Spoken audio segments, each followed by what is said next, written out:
Formation. LOI formation प्रारंभ करने से पहले एक बार फिर से बता दें कि आप पढ़ रहे हैं characteristic of D block element. Characteristic of D block element में आप melting and boiling point, atomic size, colour property, magnetic property, ionisation potential ये सब पढ़ चुके हैं। और इस टॉपिक का रिलेशन अगर पीछे के किसी टॉपिक से है तो वो है एटॉमिक साइज। तो हम एटॉमिक साइज का फिर से 2 मिनट बात करना चाहेंगे। Atomic size first transition series में जब हम पढ़ाए थे तो क्या बताए थे कि फर्स्ट 5 एलिमेंट क्या होता है, एटॉमिक साइज डिक्रीज करता है क्योंकि न्यूक्लियर चार्ज का मैग्नीट्यूड ज्यादा होता है इफेक्टिव मीन न्यूक्लियर चार्ज का। और बाद के 3 एलिमेंट में क्या होता है, आयरन कोबाल्ट निकल में दोनों स्क्रीनिंग इफेक्ट बताए थे कि एटॉमिक साइज को इफेक्ट करने वाले 2 फैक्टर होते हैं, एक इफेक्टिव न्यूक्लियर चार्ज और एक स्क्रीनिंग इफेक्ट। एक का काम है एटम के साइज को घटाना और एक का काम है एटम के साइज को बढ़ाना। तो जब न्यूक्लियर चार्ज एक्टिव होता है फर्स्ट 5 एलिमेंट तक एटम साइज स्कैंडियम से Mn तक घटता रहता है। फिर आयरन कोबाल्ट निकल में क्या रहता है, सेम। क्यों सेम होता है, क्योंकि magnitude of effective nuclear charge equal to magnitude of screening. और बाद के 2 एलिमेंट में क्या बताए थे, मतलब स्क्रीनिंग इफेक्ट ज्यादा इफेक्टिव होता है तो एटॉमिक साइज बढ़ जाता है। अब जरा ध्यान से शांति से सुनिए, हमको बनाना है एलओआई। एलओआई क्या होता है, 2-3 मेटल के मिक्सिंग से, 2 या 3 से अधिक मेटल के मिक्सिंग से यहाँ पर कंपाउंड प्रिपेयर कहता है, जिसको हम साइंस की दुनिया में एलओआई कहते हैं।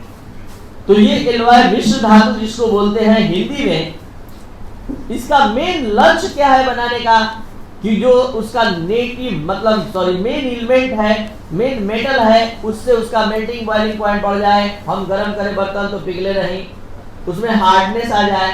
तो 2-3-4 मेटल को मिक्स करके जब तैयार करते हैं तो उसी को एलओआईस कहते हैं।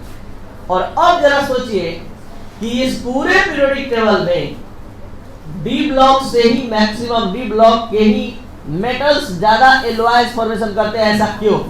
तो हम यहाँ से रीजन अभी तुरंत दिए कि हम लोग अगर एटॉमिक साइज का स्टडी किए तो आयरन कोबाल्ट और निकेल का साइज सेम होता है। तो पुराने रूल रेगुलेशन के अनुसार इस तीनों एलिमेंट को सेम ग्रुप में इसलिए रखा जाता था क्योंकि इसका साइज सेम रहता था। और आप सॉलिड स्टेट पढ़ कर आए हुए स्टूडेंट हैं, आपको अच्छे से पता है किसी मेटल का क्रिस्टल है और उसके लैटिस पॉइंट से मेटल को हटाना है तो वही मेटल ना हटाएगा जिसका साइज क्या रहे, लगभग सेम रहे। कोई किसी को कैसे हटा सकता है जब तक से साइज में ज्यादा का मतलब अगर से मतलब ज्यादा का डिफरेंस नहीं रहेगा तभी हटा पाएगा लैटिस पॉइंट से, तभी एलओआईस बना पाएगा।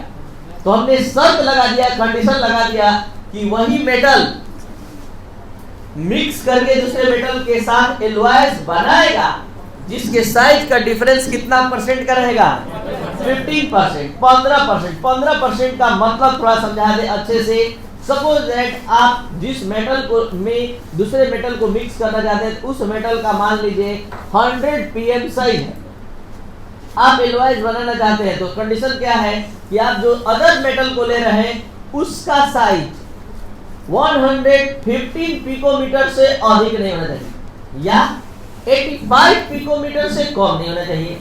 मतलब डिफरेंस 15% का होना चाहिए, या तो 15 पिकोमीटर कम या 15 पिकोमीटर अधिक। 115 से अधिक नहीं होना चाहिए और 85 से कम नहीं।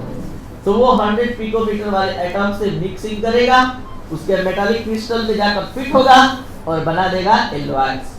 तो यहाँ पर सबसे पहला जो रीजन है एलओआईस बनाने का कि डी ब्लॉक एलिमेंट इतना ज्यादा एलओआईस क्यों बनाते हैं, due to similar in size. दूसरा कंडीशन, क्या कंडीशन है मिक्सिंग का, तो 50% डिफरेंस होना चाहिए, शायद मतलब डिफरेंस ज्यादा से ज्यादा मैक्सिमम डिफरेंस 15% का होना चाहिए।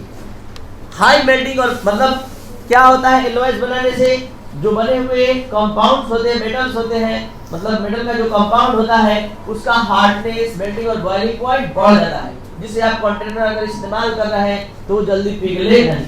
तो आप स्टेनलेस स्टील के बर्तन में खाना खाते हैं, पीतल तांबा ये सब पीतल कांसा ये सब का यूज करते हैं, यानी आप ब्रॉन्ज का इस्तेमाल करते हैं, ब्रास का इस्तेमाल करते हैं, स्टेनलेस स्टील का इस्तेमाल करते हैं। आपको बता दें कि एग्जाम के पॉइंट ऑफ व्यू से ये बहुत ही इंपॉर्टेंट ऑब्जेक्टिव क्वेश्चन जनरेट करता है। बहुत सारे केसेस रेलवे के भी मतलब इंटरव्यू तक में ये पूछा गया है, इसलिए आप इसको सीरियसली लेंगे और पूरा एकदम याद ही कर लेंगे। जैसे एग्जाम में कैसे है, bronze is a mixture of, bronze mixture है, ठीक है, तो कॉपर और टिन। ब्रास किन दो मेटल का मिक्सचर है, तो कॉपर और जिंक। गन मेटल्स जो ऑर्नामेंट्स बनता है इसको आप कह दें गन मेटल का है, तो गन मेटल किस तीन धातु का, किस तीन मेटल का, कॉपर, जिंक और एसिड। स्टेनलेस स्टील जिसमें बर्तन में खाना खाकर आते हैं, वास्तव में आयरन और क्रोमियम के मिक्सिंग से बनता है। अधिकतर बुक में, अधिकतर गेस्ट पेपर में आयरन और क्रोमियम दिया है, लेकिन बहुत मतलब अगर स्टडी करिएगा आप देखिएगा रिसर्च, तो ये चार चीज के मिक्सिंग से बनता है, आयरन, क्रोमियम, निकेल और कार्बन। प्लस हम परसेंटेज भी लिख दिया है, मतलब इसमें सबसे ज्यादा आयरन का परसेंटेज होता है, फिर क्रोमियम 18%, इसका 73%, इसका 18%, इसका निकेल का 8% और कार्बन का 1%। नाइक्रोम जो हीटर का बनता है, नाइक्रोम जो वायर जिसको स्प्रिंग जो गर्म होता है रेड कलर का, या फिर आप लोग अभी जाड़ा का दिन चल रहा है तो वाटर हीटर लगाएंगे तो उसमें भी नाइक्रोम का तार। तो ये नाइक्रोम तीन मेटल का, निकेल, क्रोमियम और iron. German silver, copper, zinc और निकेल का मिक्सचर होता है। तो ये था आपका एलॉय, इसमें स्टेनलेस स्टील जरूर याद रखेंगे, और ब्रास और ब्रॉन्ज, ये तीनों से बहुत बार ऑब्जेक्टिव क्वेश्चन आ चुका है, इसे तो सब ही इंपॉर्टेंट है। चलिए नेक्स्ट टॉपिक स्टार्ट करने से पहले एक बार फिर से रिकैप। एलॉयस बनाने का सबसे अधिक प्रॉपर्टी डी ब्लॉक एलिमेंट में क्यों रखते हैं, क्योंकि इसका साइज कुछ एलिमेंट का क्या होता है, सेम होता है। साइज सेम होने से क्या होता है, किसी भी मेटालिक क्रिस्टल में किसी अदर मेटल को मिक्स करने का मेन फैक्टर उसका साइज है, कि उसके लैटिस पॉइंट पर जाकर फिट हो जाए तो वही फिट होगा जो ज्यादा साइज में डिफरेंस नहीं रखेगा। नेक्स्ट टॉपिक कॉम्प्लेक्सिंग प्रॉपर्टी, जटिलता का गुण, कॉम्प्लेक्स कंपाउंड बनाने का प्रॉपर्टी। तो बता दें कि बहुत सारे ट्रांजिशन मेटल्स और उसके आयन कॉम्प्लेक्स कंपाउंड का फॉर्मेशन करते हैं। तो आप सभी स्टूडेंट तो पहले यही नहीं जानते हैं कि कॉम्प्लेक्स कंपाउंड क्या होता है। तो आपको बता दें कि इस 12th क्लास के फर्स्ट बुक का लास्ट चैप्टर है कोऑर्डिनेशन कंपाउंड, जो आपका नॉलेज मजबूत करने आ रहा है। वहां IUPAC nomenclature of inorganic compound, वहां आप पढ़ेंगे जस्ट लाइक ऑर्गेनिक केमिस्ट्री की तरह आइसोमेरिज्म ऑफ इनऑर्गेनिक कंपाउंड। तो जैसे IUPAC नोमेनक्लेचर आप ऑर्गेनिक में पढ़े, वैसे इनऑर्गेनिक का पढ़े। काफी इंटरेस्टिंग चैप्टर है जो आपको आगे के क्लास में मिलेगा, पी ब्लॉक के जस्ट बाद लास्ट। यहाँ पर सबसे पहले कॉम्प्लेक्स कंपाउंड के बारे में थोड़ा जान लिया जाए। ये है कॉम्प्लेक्स कंपाउंड, थोड़ा सा अपना नॉलेज आप लोग दिखाइए। के होल 6 में इसमें ट्रांजिशन मेटल कौन है, Fe। इसमें कौन सा है, CO। इसमें कौन सा है, इसमें कौन सा है। तो अब आपको हमारा बात थोड़ा समझ में आएगा। ये सभी है कॉम्प्लेक्स कंपाउंड और कॉम्प्लेक्स जिसका central metallic atom D block का एलिमेंट है, जिसका central metallic atom transition elements है। तो यहाँ सवाल उठता है कि इतने ज्यादा संख्या में कॉम्प्लेक्स कंपाउंड का फॉर्मेशन डी ब्लॉक का ही एलिमेंट क्यों करता है, एस और पी ब्लॉक का क्यों नहीं करता है। तो इसका जवाब कॉम्प्लेक्स कंपाउंड क्या है, इसका जवाब सब एक स्ट्रक्चर के माध्यम से हम यहाँ देने जा रहे हैं, समझ लीजिए।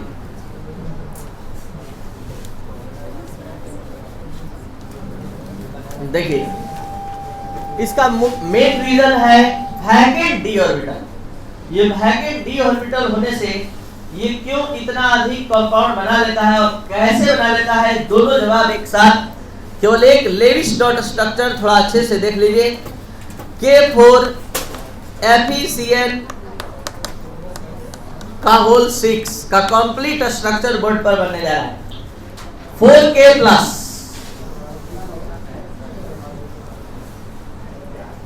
Fe के आउटर ऑर्बिट में एपी का कॉन्फ़िगरेशन बोलिए शॉर्टकट पूरा 3d6 फॉरेस्ट, यहां तक टोटल इलेक्ट्रॉन 24। ठीक है, बोर्ड पर ध्यान दीजिए। यहां पर Cn साइनाइड आयन और टोटल साइनाइड आयन 6 है, तो एक C का एटॉमिक नंबर बोला जाए 624।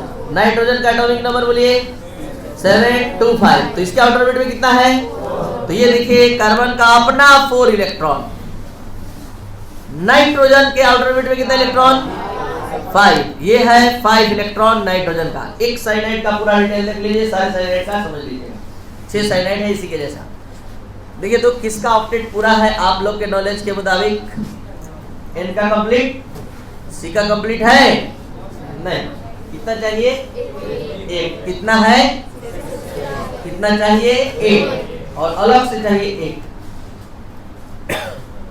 पोटेशियम का होता है 19 और 19 के अनुसार 2881 कितना ये लॉस कर सकता है? 1। और है कितना? 4। तो एक पोटेशियम एक इलेक्ट्रॉन लॉस करेगा। तो 4 पोटेशियम कितना इलेक्ट्रॉन लॉस करेगा? 4। और हमको टोटल Cn कितने हैं? चाहिए कितना? चाहिए 6 इलेक्ट्रॉन। दे दिया हम इसको, तो जैसे इसको दिए तो सबको तो देंगे, तो टोटल कितना चाहिए? और ये कितना देगा? तो 2 देगा आयरन। ठीक है, तो 2 आयरन देगा, तो ये हो गया 4:2 गैप। अब हम बारी बारी से Cn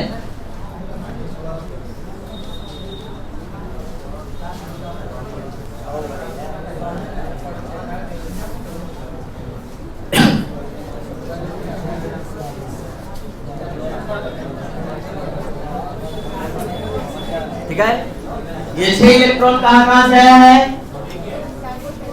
4 पोटेशियम से और 2 आयरन से। तो अब देखिए 2 माइनस 2 प्लस कैंसिल, कितना माइनस बच गया? कितना माइनस? ये 4 माइनस को बाहर हमने लिख दिया।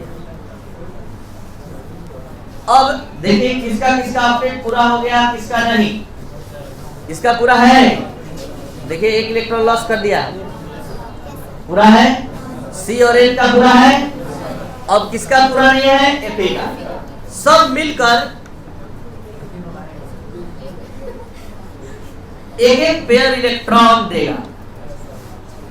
टोटल कितना इलेक्ट्रॉन लिया? 12 इलेक्ट्रॉन इसने गेट किया। टोटल था 24 और 12 गेट किया, 2 एक जुड़ा इलेक्ट्रॉन, तो टोटल कितना हुआ?